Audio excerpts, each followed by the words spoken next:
muuqaalkani waxa uu noqon doonaa muuqaalkii saddexaad ee aynu kaga hadlayna rationalizationka ama la kabaynta. Waayahay, masaladani waxayna leedahay markaas 3 loo qaybiyey square root of 3 minus 5. casharadii horeynu soo qaadanay hooseeyuu tibix keliya ahaa, micnihii xagga hoose waxay noo taalloo keliya tibix keliya, balse hadda waxay noo taala waxay noo yaalaa 2 tibixood. haddaba markay sidani dhacdo wax kale ma samaynayno, balse waxaynu ku dhufanaynaa labada dhinacba tibixdan ama labadan tibixood oo calaamadda u dhexaysa la bedelay. hadda waa minus, laakiin markaa aynu ku dhufanaynaa labada dhinac waxay noqonaysaa plus. waxaynu odhanaa 3 square root of 3 plus 5. xaggan hoosena waxay noqonaysaa square root of 3 plus 5. halkan markaynu taaganahay saddexda tibixood ee sare waa tan iyo labadan gooni baynu iskugu dhufanaynaa. waxaynu odhanaynaa intani waxay noola mid tahay 3 lagu dhuftay square root of 3 plus 5. hooseeyuhuna wuxuu noqonayaa 4 tibixood oo la isku dhuftay, waa labada midigta xiga iyo labada bidixda xiga.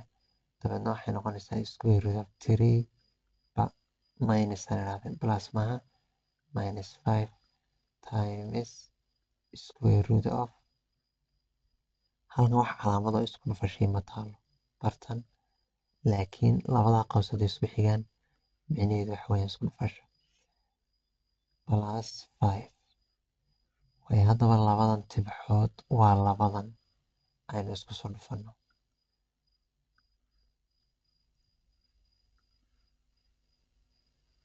waxa weeyaan 3 square root of 3 plus minus 5 aan idhaahdee times square root of 3 plus 5.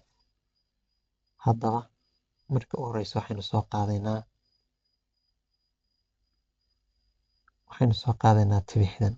tibixdaasaynu soo qaadaynaa, intaasaynu ku dhufanaynaa.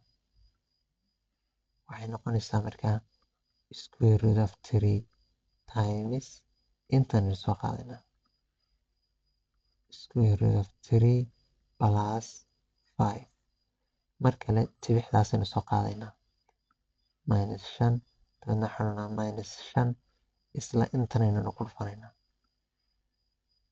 square root of 3 plus 5. waayahay, square root of 3 iyo square root of 3 markaynu isku dhufano waxay noo soo baxaya square root of 9.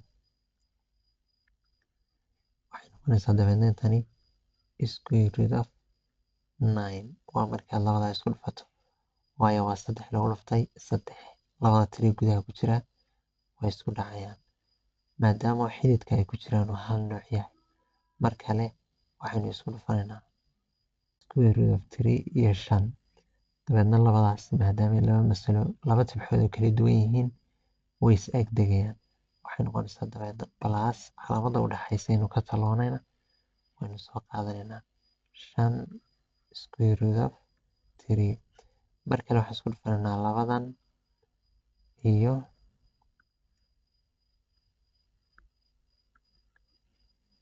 tan iyo waxaynu isku dhufanaynaa iyo tan, dabeedna waxay noqonaysaa minus square root of 5 baan ka tegay, waxay noqonaysaa 5 square root of 3. mar kale tan iyo waxa isku dhacaya taas, dabeedna waxay noqonaysaa minus 25. waayo 5 haddaad 5 ku dhufato waa 25, labada calaamadoodna waxay noqonayaan minus. okay, haddaba labadan aynu horta kalar iska bedelnaa,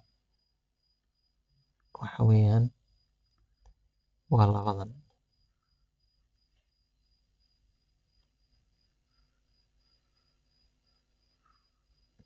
intaasi eber bay soo baxaysaa, waayo xaggana waxa weeyaan micnihi waa laba tibixood oo isku mid ah balse calaamado kala duwan wata. tani plus bay wadataa, tanna maxay wadataa minus. dabeedna waxay noqonaysaa square root 5 square root of 3 laga jaray 5 square root of 3 eber bay noqonaysaa marka intaas. waayo halkan waxay noogu soo hadhay square root of 9 minus 25. square root of 9 xididka waxay kaga baxaysaa 3. dabeedna waxay noola mid noqonaysaa 3 laga jaray 25 oo ay noola mida minus 22. okay intan oo dhani marka intan waxay noola mid tahay minus 22. marka xagga sare horta xagga sare aan isku dhufanay intaynaan bedelin hooseeyaha oo aynaan ku bedelin intaynaan intan ku bedelin aynu horta xagga sare isku dhufana. xagga sare waxay noqonaysaa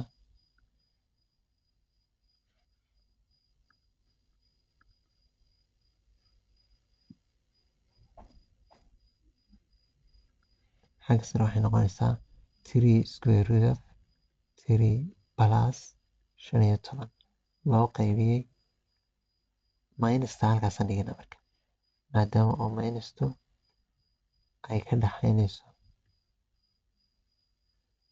minusta waxaan dhiganaa minusta xaggaasaan dhiganaa